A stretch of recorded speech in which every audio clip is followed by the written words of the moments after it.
Hi, my name is Kendall Snow, and I will be presenting my advocacy speech. Do you want to maintain the freedoms, rights, and protection that come with living in America? Or are you satisfied with allowing other nations to rise up and overtake us, infringing on our freedoms and God-given rights? If you want America to continue to be the land of the free and the home of the brave, we must keep our military branches supplied with recruits. For our military is the fundamental force that protects our sovereignty and freedoms.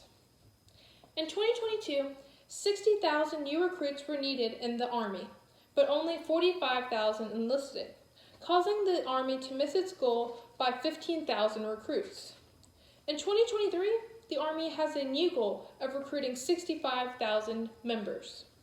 Army Secretary Christine Wormuth reported, quote, "We really have to get after our recruiting challenge. This is frankly a challenge not just for the United States Army, but for all of the services." Source, Star and Stripes, 2023. News.usni.org reported on how the Navy was struggling to recruit people in 2022 and how 2023 was looking unfavorable. Air Force Secretary Frank Kendall expressed that the Air Force was behind on recruiting and that they expect to fail by 10% in 2023 and enlisting new members in active duty, reserve, and Air National Guard. Source, military.com. The Marine Corps is also struggling with recruitment and retention, according to news.usni.org, 2022, which additionally stated that they lost 3,069 Marines due to refusing the COVID vaccine. When addressing this dire issue, officials suggest that obesity, uneducation, and/or mental health is responsible for the low levels of recruitment. They claim that the lack of qualified citizens is the reason for their shortcomings.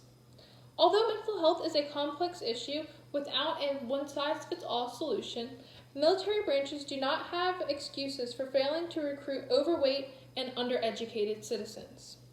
Each branch of military services has different physical standards and fitness requirements, allowing for individuals to choose the branch that most fits their abilities. Also, recruits can exercise on their own to ensure that they are capable of passing the initial strength test before boot camp. Concerning education, there are limitless resources today for potential recruits to explore and gain knowledge to pass the ASVAB test. If the military is struggling with recruiting, we can therefore conclude that obesity and education is not the aspect that is preventing people from serving their country, since there are simple and practical solutions. If someone really wanted to join the military, they would not let their weight or education stop them. We must accept that there is a reason why this generation does not want to serve their country. While there are several reasons as to why people do not want to join, the primary reason probably dealing with parenting. The military should not dwell on those aspects which are out of their control. What is in their control, however, is the implementation of left-wing politics into the form of DEI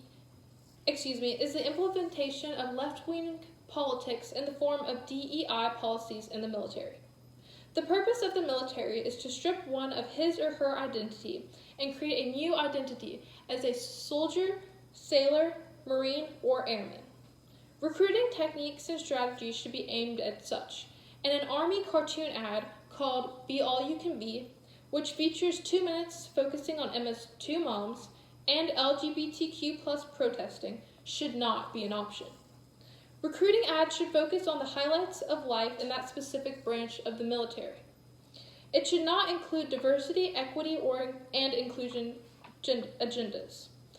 Navy recruiting ads should look more like a commercial for Top Gun Maverick, rather than the official video that the Navy released in 2022, lecturing sailors on using the correct pronouns.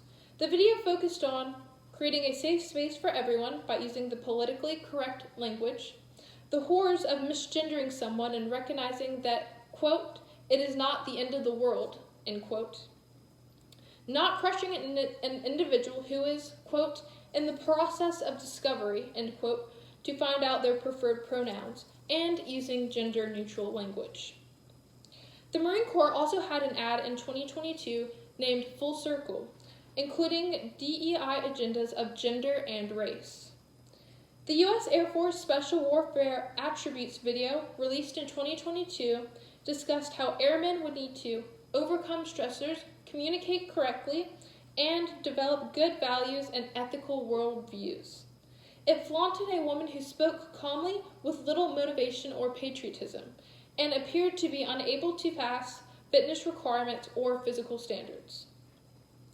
While it is blatantly obvious that the military is using woke recruitment strategies, they are also enforcing left-wing policies, training, and protocol. Undersecretary of the Air Force, Jenna Ortiz-Jones, stated, quote, "An inclusive force is a mission-ready force, and I'm thankful to the LGBTQ initiative teams for helping us to realize this important opportunity to be a more inclusive force," end quote. Source: Daily Citizen, 2022. Critical race theory was taught to cadets at the U.S. Military Academy at West Point. Source: reporter Michaela Burrow, 2022.